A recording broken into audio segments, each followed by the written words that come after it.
seseorang. Sebelumnya nama Anda nih siapa ya, Mbak? Nama saya Keisha Zara Nurdiansyah, tapi bisa dipanggil Keisha aja. Anda ini tuh mahasiswa atau pelajar nih kira-kira? Pelajar. Kelas 12 ya pasti? Iya dong. Wah, pusing banget nih sama kayak SNBP, UTBK, dan Saya lain-lainnya. ditanya kalau itu udah pasti. Semua pikiran kelas 12 begitu. Ya pokoknya semoga aja bisa masuk ke univ yang Mbak ini. Amin. Balik ke topik nih. Saya akan membacakan beberapa pertanyaan untuk Mbak. Oke. Apa nih yang Mbak ketahui saat Mbak mendengar kata bullying? Baik itu di lingkungan rumah, masyarakat, atau di sekolah? Bullying ya. Bullying itu tindakan kekerasan atau bisa dibilang perundungan dari suatu kelompok atau suatu individu terhadap individu atau kelompok lainnya. Itu tindakan yang tidak baik sih. Tapi pernah gak kamu tuh jadi kayak salah satu korbannya, atau bisa ngeliat secara langsung korban itu ditindas sama pembulinya itu? Kalau ngeliat secara langsung sih nggak pernah ya, cuma ngeliat di komik sama di novel. Tapi kalau ngerasain secara langsung, aku nggak tahu termasuk apa nggak, tapi kayaknya iya pernah pas kecil. Kira-kira tuh kayak secara apa ya? Secara verbal, dikata-katain kasar aja, kayak jelek lah, so pinter lah, gitu-gitu dah. Anak-anak kecil gimana sih? Semoga tidak dimasukkan ke hati aja ya. Nah, nggak apa-apa, dia lebih pinter kok. Oke. Tapi kamu setuju gak kalau misalnya adanya kejadian bullying ini tuh sebagian besar bisa disebabin oleh latar belakang keluarga? Setuju, karena bisa aja pelaku pembulian itu karena keluarganya yang berantakan gitu kan. Tapi nggak cuma dari lingkungan keluarga aja, bisa dari lingkungan masyarakatnya gitu kan, di sekitar tempat tinggalnya emang lingkungannya toksik gitu, nggak benar gitu buat dia, jadi dia terjerumus. Atau bisa jadi dari lingkungan pertemanannya kan, ada aja ya anak-anak yang emang nggak benar gitu tapi ngejerumusin orang lain ke jalan yang salah. Jadi lingkungan keluarga itu berpengaruh, tapi nggak cuma dari situ doang. Soalnya anak zaman sekarang udah ya gitu. Bisa jadi juga dari internet ya, karena sekarang internet itu kan nggak terbatas ya. Karena kan internet tuh kan kayak banyak salah satu komunikasi yang bisa dijangkau oleh semua kayak anak-anak, remaja atau orang dewasa gitu. Kan banyak contoh yang benar ya di internet gitu. Jangan ya. Jika kamu tuh bisa nyatain sesuatu kepada kayak salah satu korban atau pembulinya nih, kalimat apa sih yang mau kamu ucapkan kepada pelaku atau korban di luar sana? Kalau bisa sih ngasih pesan gitu ya, kalau buat korbannya ya semangat ya, soalnya kamu tuh nggak sendiri gitu kan. Kalau misalnya terkena masalah atau bisa dibilang terkena bullying gitu, jangan segan buat cerita ke orang yang bisa dipercaya gitu. Kalau buat pelakunya sadar diri ya, soalnya semua tindakan tuh punya dampak. Jadi pelakuan yang tidak baik dari kamu bisa aja membawa kamu ke jalan yang lebih salah dan dapat resiko yang lebih besar. Jadi bisa aja tuh apa yang mereka perbuat tuh bisa berbanding terbalik ke mereka. Betul, gitu ya. Bisa jadi korban-korbannya mereka ya sakit hati gitu, terus berbalik jadi pelaku, karena kalau sakit hati bisa balas dendam kan. Jadi kan kayak setelah mereka mendapat apa yang ini kan dia kayak terekam gitu kan di memori dia, jadi kayak mereka trauma, terus jadi kayak pengen ngebully orang juga, atau bisa jadi kayak bahkan orang-orang sampai kayak ke psikolog buat nanganin masalah kejiwaan mereka gitu. Karena kalau sudah masuk ke dalam hati tuh susah ya buat disembuhin, karena bisa jadi malah jadi ikutan jahat, atau dia jadi trauma. Kalau misalnya udah parah bisa jadi malah bunuh diri, kan itu nggak bagus ya. Jadi ada baiknya tindakan bully ini langsung dapat penanganan, karena nggak sesimpel itu masalahnya. Kan sampai kayak banyak dari kasus-kasus bullying ini tuh kayak orang jadi kayak lebih banyak introvert, kayak lebih tertutup gitu ke orang-orang. Iya, bisa aja dia jadi nggak mau cerita atau jadi nggak terbuka gitu. Iya. Oke. Di sini sudah selesai wawancara saya. Kalau begitu, terima kasih kepada kalian yang sudah mendengarkan. Saya pamit undur diri. Wassalamualaikum warahmatullahi wabarakatuh.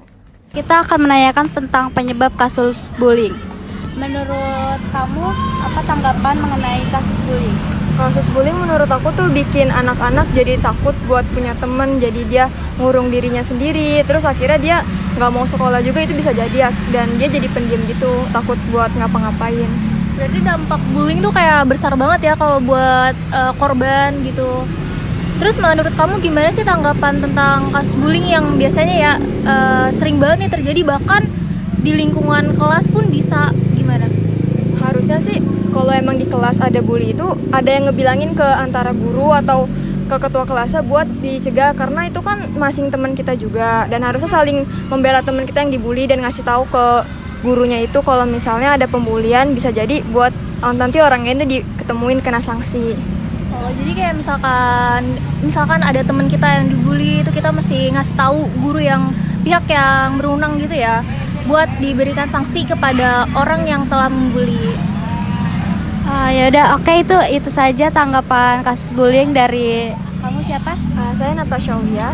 Oke. Gimana sih tentang tanggapan kamu tentang kasus bullying yang masih sering terjadi di lingkungan kita? Menurut aku sih kayak miris banget, kayak nggak terdidik gitulah anak-anaknya sama orang tuanya gitu. Udah. Nah, jadi kan Bapak udah menjawab pertanyaan. Nah, pertanyaan selanjutnya yang Bapak ketahui tentang pembulian itu.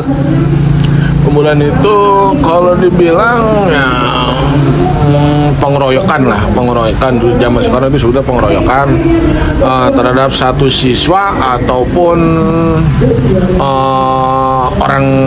orang tertentu lah gitu. Jadi zaman sekarang itu sebenarnya pembulian itu makanya setiap sekolah, setiap pendidikan sekolah sekarang ini kalau ada siswa-siswi yang pembulian itu bermacam-macam ya, bermacam-macamnya dalam arti melukai melalui sajam terhadap siswa, dikeroyok secara massal gitu. Ada yang pembulian secara verbal ataupun secara seperti ini misalnya pelecehan terhadap perempuan atau banyak gitu, dikerubutin secara ini, itu banyak berbagai macam pembulian atau. Nah, yang sekarang saya tahu itu pembulian itu dalam sistem pendidikan itu emang dilarang benar-benar tentang pembulian, karena hukumnya itu tentang pembulian, tentang pendidikan, hukumnya dikeluarkan dari sekolah manapun dia tidak bisa sekolah lagi, yang saya tahu. Nah, menurut Bapak apa saja nih dampak dari pembulian itu, Pak? Dampaknya banyak. Yang pertama, siswa ataupun orang lain sudah terdapat pembulian itu, dampaknya itu yang pertama dia tidak akan sekolah, yang kedua dia